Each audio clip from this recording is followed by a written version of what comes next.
Welcome to everyone to today's webinar. My name is Anjali. I'm one of the facilitators with the network. And today we have the presenter, Professor Dhiraj Gupta.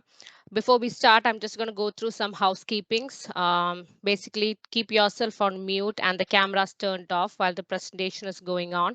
We'll take the questions at the end or probably as ongoing, that's fine. But if you could use the virtual hand function, it will be easier. We'll be recording this session and it will be emailed to you afterwards. We'll also upload it on our YouTube website. In the end, we will ask for everyone to give a feedback on the session. You could provide that at the chat box. Our Twitter handle is at GMNISDN. You could tweet about the webinar and you could follow us on the Twitter as well. If you want to know about any future webinar events that we have, I will put up the link on the chat box. You can let us know any other webinars that you are interested in. And if you have any questions, feel free to email Karen Smith and she'll respond to you. Now over to Professor Dhiraj Gupta. Thank you, Anjali. Can you see me and hear me all right? Yes. Great. Let me try and share my screen.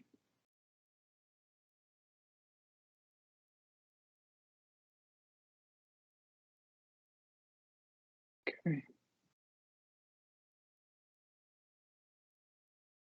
Right. Can you see my screen now? Okay. Hi. Afternoon, everyone. This is Dhiraj Gupta. I'm a cardiologist, electrophysiologist at Liverpool Heart and Chest Hospital. I'm also the lead for left atrial appendage occlusion service here for the last 10 years. So I have a special interest in atrial fibrillation management, and that's how I got into this area. So today we're going to be discussing the role of left atrial appendage occlusion for stroke prevention in atrial fibrillation. Now, I don't need to tell anyone that atrial fibrillation is a global pandemic. It's particularly common in the Western world, not least because it's a gradually aging population. And as you know, atrial fibrillation tends to become more prevalent as we get older. In the West, the lifetime risk for AF is 1 in 3 individuals. So I calculated that there are only 6 of us in this webinar at this point in time. Sadly, 2 of us are going to develop atrial fibrillation at some point in our lives. It is that common. And the prevalence is only likely to rise, especially, as I said, because the population is getting older.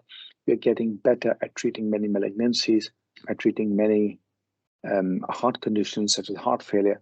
And as people get older, the incidence of AF inexorably rises.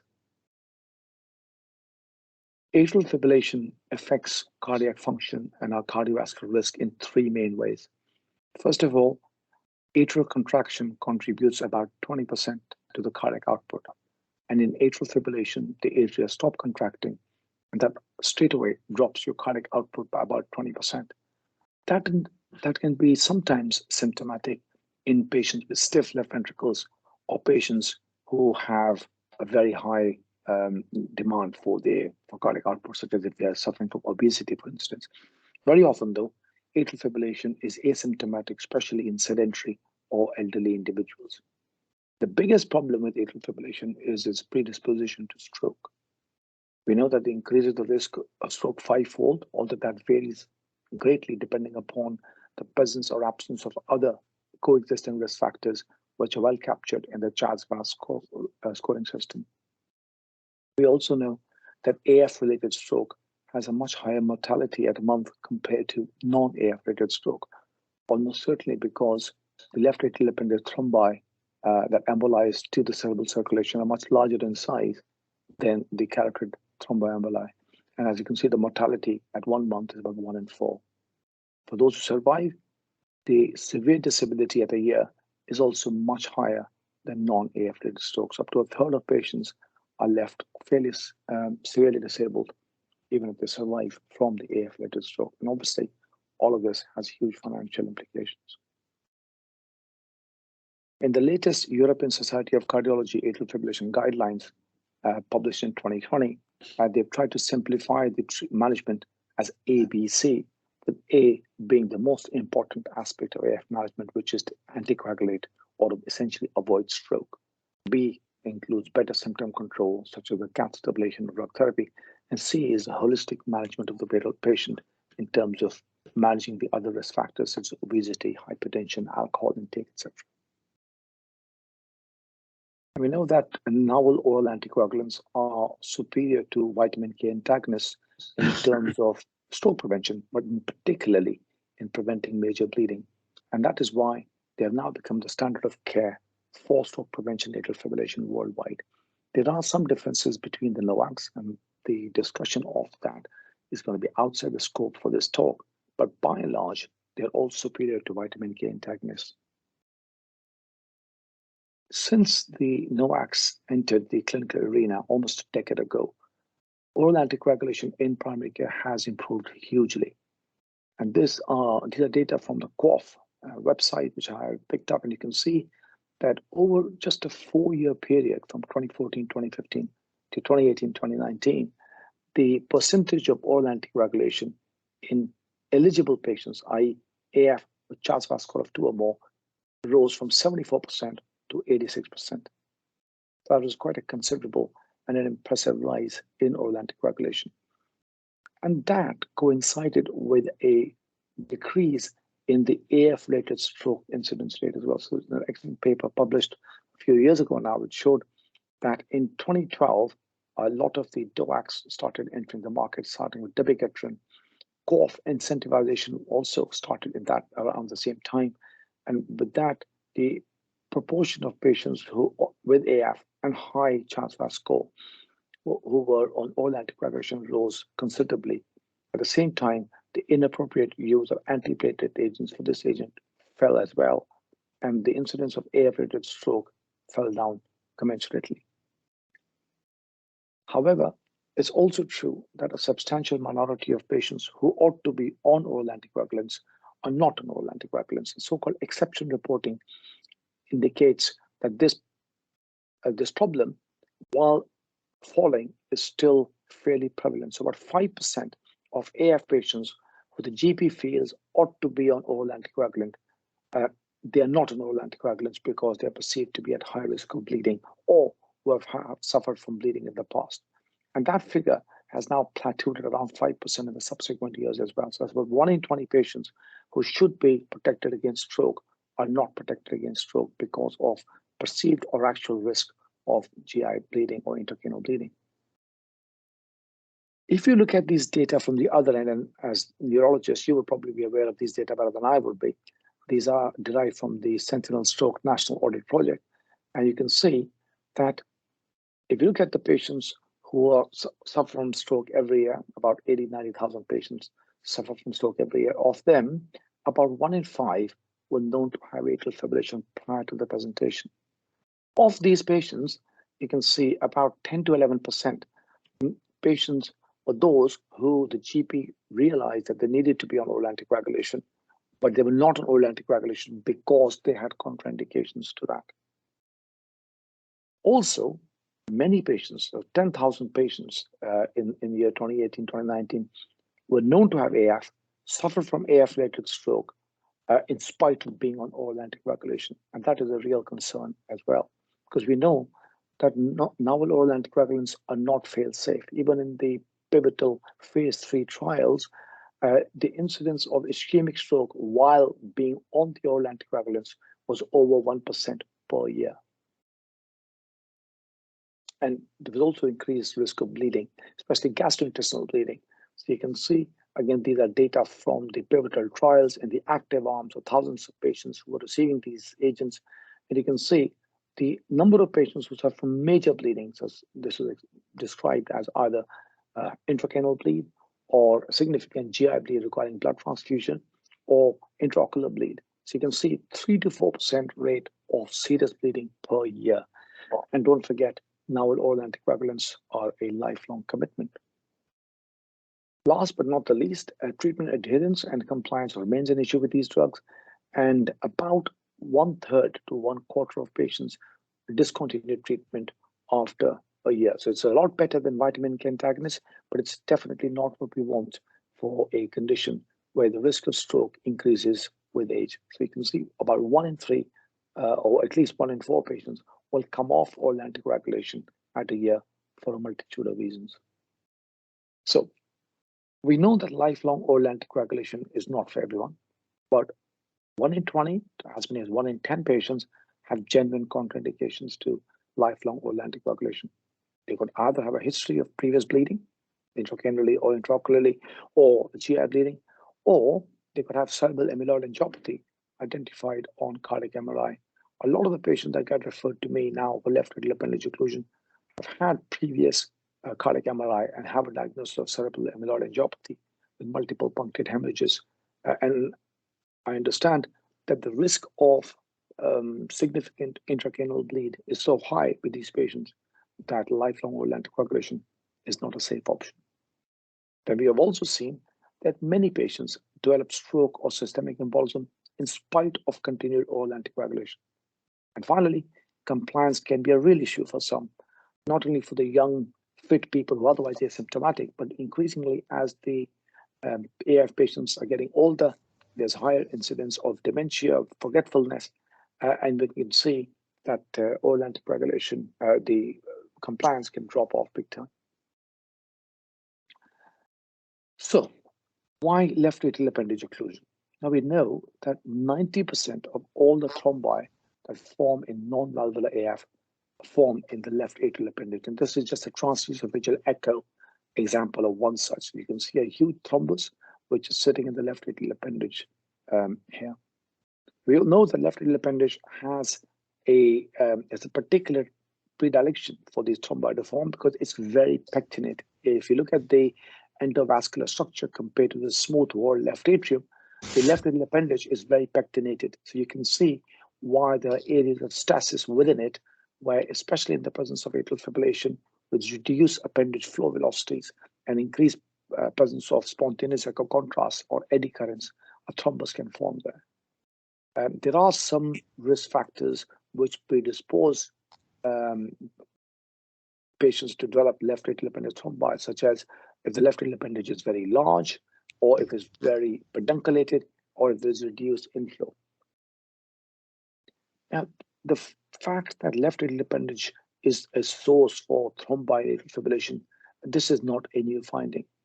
And the fact that you can exclude the left atrial appendage and prevent AF-related stroke, again, is not a new observation. So this is from the British Medical Journal from 1946, where a case report was published of a patient who had multiple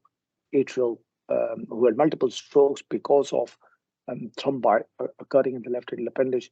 Once the surgeon took the left atrial appendage out surgically, the patient did not have any further thrombi or emboli subsequently.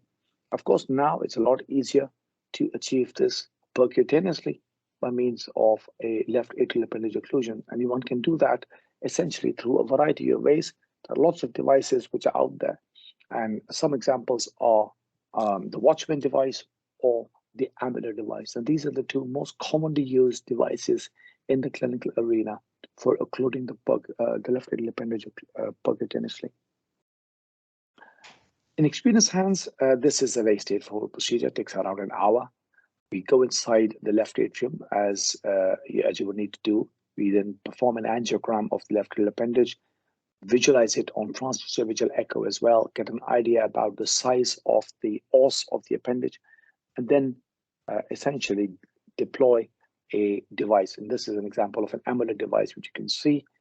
The lobe of the device sits within the appendage, and the disc sits on the top of the appendage, essentially excluding it from the rest of the circulation. And this is a transesophageal echo of the same patient. You can see this is the lobe of the device sitting in the appendage, and the lid is sitting very nicely on top of the appendage, preventing any flow to go inside the appendage. Implant successes are greater than 95%, or I would say almost 99% now. Major complication rates are very low. With experience, you can expect a major complication rate, which is tamponade, stroke, or device embolization requiring surgery, to be around 1%. Patients are discharged on dual antiplatelet therapy for 6 weeks, after which we bring them back for a transesophageal echo, just to make sure there is no leak around the device into the appendage and there's no thrombus on the device. Once that is confirmed, we stop one of the two anti-beta drugs, usually clopidogrel. Patients then continue for aspirin for a total of 6 months. And until and unless they have any indication for continued aspirin therapy, we stop it at that stage. It's worth mentioning that all these devices are MRI compatible, because that's the question we often get asked once patients go back having the devices fitted. As with most things, the procedure will become easier with time and experience. Earlier, about a decade ago, implant success rate was 90%. And the CAP and PREVAIL studies were from about 6-7 years ago. The implant success rates were 95%. And more recently, as I said, they're more like 98 to 99%. The incidence of complications has fallen significantly as well. And once again, no surprises there. The technology has moved on, has become, the devices are much better than what the initial versions were when we started doing this 10 years ago. And obviously, the experience has increased as well. Multiple randomized controlled trials, which are now historical, really, because they were compared LAO with vitamin K antagonists. They showed that the LAO was superior to vitamin K antagonists in terms of an overall cardiovascular or unexplained death, looking at hemorrhagic stroke. It's important to note that the incidence of ischemic stroke was slightly lower with warfarin as compared to left atrial appendage occlusion. Now, this is for, mind you, these are for those patients who had no contraindications for oral anticoagulation. So all comers, essentially AF patients, high risk of stroke, they were randomized to either having vitamin K antagonists or left atrial appendage occlusion. And in those cases, over a 5-year follow-up, a fewer patients in the left atrial appendage occlusion arms died as compared to those randomized to vitamin K antagonists. Comparative data with NOACs are still relatively few. This was a randomized clinical trial comparing Amidor device, essentially with apixaban, 400 patients. Average follow-up was just over a year and a half. Essentially, it showed non-inferiority, so it showed that it was as good. But again, it's a small study, relatively short follow-up, and I'm going to show you much bigger trials are underway. But what about in the UK? So we've lagged behind many of the countries in the Western world in the provision of this service. NHS England started a commissioning through evaluation process in 2012, in which they asked for centres in the country to apply for funding for this. Many centres applied, of which they chose 10, which were dotted up and down the country.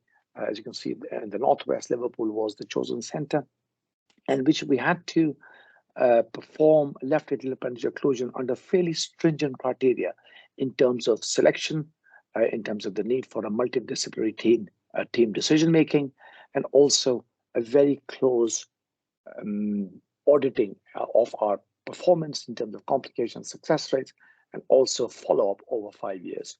So in exchange for that, NHS England authorized these 10 sites to perform 45 procedures each, so 450 procedures. As it turned out, some sites were much more active and did more than they allocated 45. We in Liverpool did about 85, that's almost double of what we were allocated to, which kind of covered up for some other sites that were, that were a bit slow off the ground. Anyway, so the commissioning through evaluation process was completed in 2016. Then the follow-up data were analyzed, and in 2018, the NHS England looked at those data, which I'm going to show you shortly, and they decided that the service had a clinical role. It was meaningful, it was effective, and so it should continue to be now offered on a clinical basis for appropriate patients. And I'll show you what the referral criteria were. So these are data from the commissioning through evaluation process. As it turned out, rather than 450, we had 537 procedures in this. It's a fairly elderly population, mean age of 75 years, several risk factors. But the important thing to see here is that more than 80% of the patients had previous significant bleeding. So that could be intracranial bleeding in the majority, but also major GI bleeding was the second commonest site of bleeding. So the CHADS-VAS score was 4, median Hazlitt score was 4 too. One of the things that was very striking in the follow-up for these patients was that a number of these patients died from non-cardiac causes over follow-up. And what they found was that the incidence or the risk of dying correlated very strongly with frailty. And these data were in keeping with other registry data from the US as well as France as well. So if you compare that with randomized study Protect AF, where patients, remember, could be eligible for both LAO as well as vitamin K antagonist, the average age was lower there, and there were no patients that had contraindication or oral anticoagulation. Whereas in the registry data, real life data, where patients needed to be a lot sicker, if you like, before they could be eligible for left atrial appendage occlusion, in that they had to have contraindications to oral anticoagulation, they had to have previous strokes or bleeding. The all-cause mortality was significantly greater in this group compared to the randomized cohort. And so the current NHS England referral criteria, which was started in 2018, were that for being eligible for this service, patients had to have atrial fibrillation, had to have a high stroke risk, which is Charles 2 score of 2 or more, had to have contraindication to oral anticoagulation, which would include either a previous bleed or a HASBET score of 3 or greater. They could also be referred to the service if they had suffered from previous ischemic stroke in spite of adequate oral anticoagulation. Now, how you describe adequate oral anticoagulation is difficult in the NOAC era because obviously compliance has to be assumed, cannot be proven. But importantly, NHS England added 2 more inclusion criteria, which is that patients should have an expected survival of 3 years or greater, and they should not be too frail. The Rockwell frailty score should be 1 to 6. And these are largely based on the findings of the previous slide, which I showed you, which is that if you take on patients who are too frail or have too many comorbidities, they might not survive long enough for the benefits of this treatment to accrue. Multiple studies have shown that left atrial appendage occlusion is cost effective as compared to standard of care. This is one example which I'm quoting from a more recent study published last year from the Swedish group. And they looked at the cost of the appendage occlusion procedure and compared it with the cost of inpatient stay, for patients who suffer from stroke. They looked at those patients who had contraindications to oral anticoagulations for whom the standard of care would have been nothing, so not even aspirin, essentially just letting them be as they are. And they saw that patients, they also put in the model the fact that many studies have now shown that even though left atrial appendage occlusion may not prevent 100% of the strokes that do occur in this population tend to be much milder as compared to patients who have strokes without left atrial appendage occlusion. So essentially, the large disabling strokes are much less common, as you can see. So patients are much more likely to have milder strokes with modified Rankin score of 0 to 2 compared to 4 and 5. They found that left atrial appendage occlusion was cost effective as compared to standard of care, which was essentially no therapy. And this was particularly striking when they looked at the public sector perspective in terms of reduced costs on social care. So the hospital care costs also reduced. You can see here in the diamond-shaped slide, but also if you looked at the social care costs, they were hugely lowered by giving these patients left atrial appendage occlusion rather than managing them standard of care. There are several ongoing trials which are studying wider applications for this technology, largely outside the UK. So in patients who've got contraindications to oral anticoagulation, so they are being randomized to either left atrial appendage occlusion or to antiplatelet therapy, as is often the standard of care for these people, or no therapy. And you can see there are several trials which are ongoing. Many of them are going to report within the next few years. But then the broader AF population is also being studied because many patients do not want to take oral anticoagulation lifelong. We also know that the risk of bleeding increases as you get older. So it's a one-off treatment like a left atrial appendage occlusion is inherently attractive compared to a continuing commitment of taking medications once a day or twice a day, as the case may be, for the rest of your life. So trials are ongoing comparing these two treatments, and they will be reporting in the next few years too. So what do the scientific guidelines advise at this point? The NICE AF guidelines from last year says you should consider left atrial appendage occlusion if oral anticoagulation is contraindicated or not tolerated, essentially mirroring what NHS England have said as well. And NICE says that currently the evidence for a alternative to oral anticoagulation is not strong, so this should not be offered to those people who just don't want to take oral anticoagulation. That's pretty much similar to what the European Society of Cardiology AF guidelines say as well, that left atrial appendage occlusion should be offered to those patients who've got high stroke risk who have contraindication to long-term oral anticoagulation.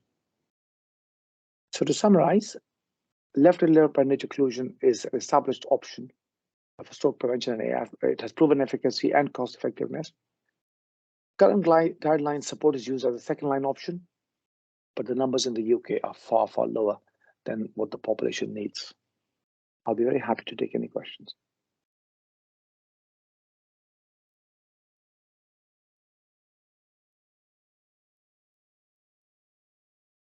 Thank you. Thank you so much for the presentations. It was really good. So if you have any questions, please feel free to use the chat functions, or you can raise your hand. Yep. So we have first question from Saravanan. Hi. Hi, Prof. Just want to ask, do you have any cutoff with regards to modified Rankin score? Sometimes we have people who come in with severe intracerebral bleed while on anticoagulation therapy, and their modified Rankin score is about 4 or 5. Do you think that it will be worthwhile in these patients if you need? I think that is one we always face as a stroke physicians. I know Adrian might be asking about CAA and the risk of bleeding on, so I'm not sure. Sure. Well, thanks, Saravanan. I think that's a very important question, and that's why we really welcomed the inclusion of the Rockford frailty score in the referral criteria, because that is an indicator of the functional compromise that the patient is left with following a large intracerebral bleed. So as long as the patients are reasonably independent or for their day-to-day activities, they can be referred into the left atrial appendage occlusion service. So it might need months of intensive physiotherapy for them to get to that stage, but essentially the time for referral is once they are reasonably independently mobile. Of course, they often need some support, but as long as in the activities of daily living, they're not totally dependent upon support. Okay. Adrian, do you have? Yeah, hi, thanks for a great talk. I was nipping in and out a bit during it, sorry. So apologies if you said this, but I've quite an interest in intracerebral hemorrhage, and of course the risk of recurrent intracerebral hemorrhage is a fairly continuous thing amongst patients, and we can never really be sure from imaging that they definitely have CAA, and a lot of them have mixed etiology and so on. So obviously that's one of the key indications that you probably get patients referred for that have had prior intracerebral hemorrhage and anticoagulations to be avoided because of that. So I just wondered what your approach is in terms of assessing them and where those referrals usually come from. So do you have a kind of MDT that goes through the cases, and what's the general approach to that? Thanks. Sure. Well, there's a lot to unpick there, but yeah, I agree with you. That our largest referral base is from stroke physicians in Cheshire and Merseyside.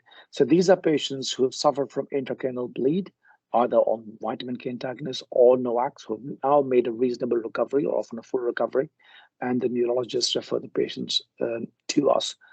Every referral goes through a multidisciplinary team meeting. So essentially, which includes not only the implanting cardiologist, which is one of them is me, one of them is an interventional colleague of mine, but also imaging cardiologist. And essentially that is just for, it's not just a box ticking exercise, but also it helps us plan the procedure a bit better if the patient ends up being accepted. I have to say that most patients who get referred to our service do end up getting accepted because they're pretty cautious. These are patients who really have, who don't have that much else to as an option. Now, I know there are some data which suggest that patients who've already had a bleed on NOAC can be safely safely reintroduced on NOAC therapy. I don't know what your experience would be. I'll be really keen to listen. But patients probably are very unkeen to start a NOAC if they've had bleeding on one NOAC. In fact, we find it difficult even to start patients on a NOAC if they're had previous bleeding on warfarin. So for us, any bleeding on a NOAC is enough of a reason to offer left atrial appendage occlusion. Yeah, no, I mean it's interesting. I think the data you showed was head-to-head left atrial appendage occlusion with a vitamin K antagonist, wasn't it? I remember you showing that forest plot, and I don't think is there head-to-head data with a DOAC versus left atrial appendage occlusion in terms of risk of ICH? Obviously, we all know that DOACs have a much lower risk of ICH than vitamin K antagonists. So, do you know? Is there anything yet, or is that from new trial? I briefly showed some data from a trial called PROG 17. Essentially, it randomized patients to either left atrial appendage occlusion or apixaban, which probably has the lowest risk of intracranial bleed amongst the NOACs. Small study, 405 patients, short follow-up, 20 months, essentially showed no difference in terms of the overall outcome. So these were patients who have AF, high risk of stroke, high risk of bleeding, who were randomized. But other large trials in this space are ongoing. Thousands of patients worth are going to be studied, are in the process of being studied. We'll know more in a couple of years' time. Yeah. Okay. I mean, so you may be aware as well that there's a number of trials going on randomizing patients with prior intracerebral hemorrhage to avoid or restart anticoagulants, and I think the only 3-arm one is that Scandinavian study that you mentioned. I think that's ongoing, so it'd be interesting to see that as well.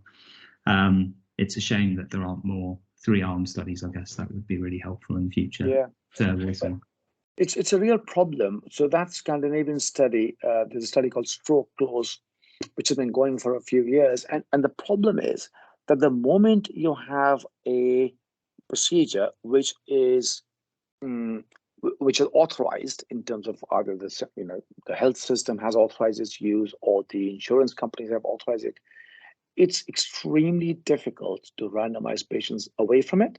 So there was a trial called ASAP-2, which was in the US, which was randomizing patients with previous intracranial bleeding to left atrial appendage occlusion versus standard of care, which could include aspirin or nothing. And the trial had to be stopped because the recruitment was so poor. And even with Stroke Close, which is being run from Scandinavia, where you think probably it's a more egalitarian society, people would have, people would probably have a more sort of equipoise on this, but still, it's really struggling to recruit because patients just don't want to be randomized away from left atrial appendage occlusion. So it's difficult. Yeah, I think a trial like that would probably do better in the UK, I think, wouldn't it? But Absolutely. Okay. Absolutely. So such a trial is actually being done in Netherlands. So again, Netherlands is a bit like us in terms of restricting the use of left atrial appendage occlusion. So the only way, I mean, there's almost the other way around. So if you want to have a chance of getting the device, you better enter the trial, and at least you have a 50% chance of getting the device that way. But yeah, you're right. Nowadays, the only way you can run a trial like this is if the patients are not going to be given the device otherwise, which is unfortunate, but that's the way that's where we are. Okay, thanks very much. Thanks, Adrian. I think Sharwanan, yeah? No. I just want to know. I know you said you've done few people with you would have done with cerebral amyloid angiopathy. I know with your protocol, you said they need to be on dual antiplatelets for 3 weeks, followed by a single. Have you experienced any bleed on that one? Because this is one of the things. Even some cerebral amyloid angiopathy, even without any antiplatelets, they come with bleeding quite quickly. What's your experience? Yeah, good question. So the reason why these patients need dual antiplatelet therapy for a few weeks is because you want to promote endothelialization over the surface of the device.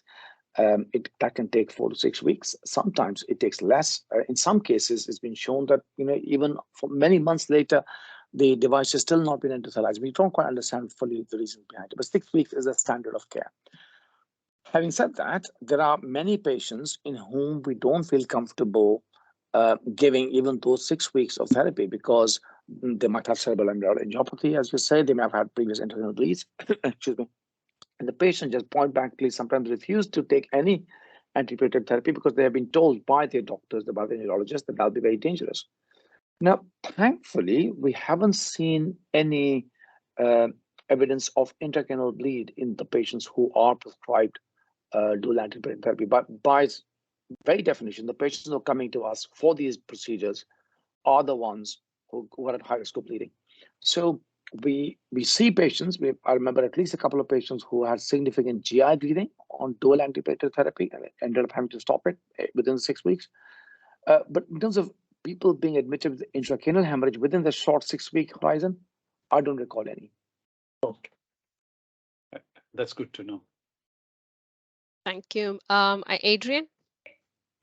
So just a brief comment on that point, which is that the RESTART trial has shown us that it's quite safe to give antiplatelets to patients who've had a prior intracerebral hemorrhage, and there didn't seem to be any heterogeneity in that effect in terms of the location of the bleed or the presence of microbleed. So probably it's quite safe to be giving antiplatelets to them overall. That study started the antiplatelets around 70 days after the intracerebral hemorrhage, and obviously the outcome was combined vascular events and hemorrhage. But overall, there was a tendency to less intracerebral hemorrhage in the patients who got antiplatelet drugs, which is very interesting.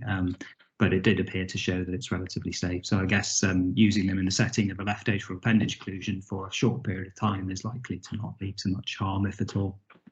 Yeah, I think that's very relevant what you just said. The fact that antiplatelet therapy was introduced more than 70 days after the intracranial bleed.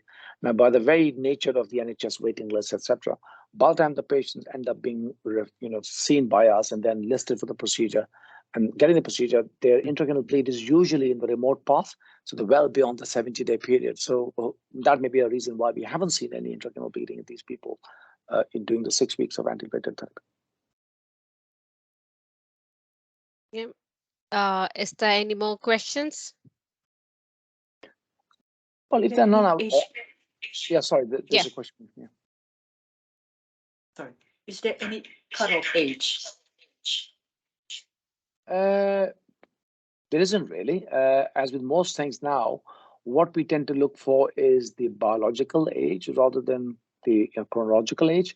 So we've taken on patients as old as 89. So that's definitely not an issue. As I said, the two things are expected survival. Obviously, you can't predict that very accurately, but you want to make sure the patients don't have any severe heart failure or any malignancy for which they're being treated already, and you want them to be reasonably robust, i.e., not very frail. And as you know, frailty is very strongly associated with the longevity. So as long as patients meet those criteria, then age by itself or chronological age by itself doesn't enter the equation. Yeah. I sent a couple of patients to you. Once, both of them went through the Dr. Matthew Daniels. Can I contact directly to you, then through to them? I think there was a lot of echo, so I'm not sure I understood the question. How can I refer the patient to you? Oh, okay. How can you refer? Okay, if the question is how do you refer? Yes. So as I said, most of our referrals actually come from stroke physicians in our patch. But for some reason, we are not getting referrals from Greater Manchester area, which is unfortunate. It's probably, I think, the physical distances involved. Perhaps people think that Liverpool is a long distance away, or perhaps a lot of patients are not used to traveling outside the area, so it's not even considered. But it's very easy. The way to refer is to just refer to either me by name, or just the left atrial appendage occlusion service, LAO service, Liverpool Heart and Chest, and then the referral will make its way to me. And then we will discuss that in our MDT, see the patient, and if they fit the criteria, they will be listed. Current waiting times are quite long, over 6 months, and that's largely because we don't have as much of general anesthesia support as we had pre-COVID, but hopefully those are temporary problems and we'll sort them out. But yes, by all means, you can refer them by just writing to me directly.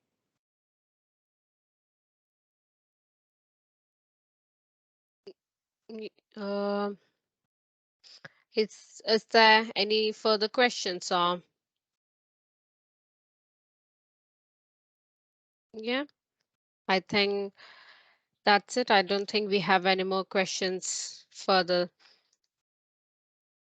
Yep. So thank you so much for your presentation. And, as you said, I think the main aim for the webinar was because from Greater Manchester, we noticed the numbers were very less, and, hopefully to educate and increase on using the service. As I said, this webinar is recorded, so we will be forwarding it via email, as well as it will be uploaded on our YouTube website. So thank you so much for everyone attending. I hope there's no more questions. Thank you and have a good afternoon. Welcome. Have a nice weekend, everyone. Bye. Bye-bye. Thank you very much. Bye.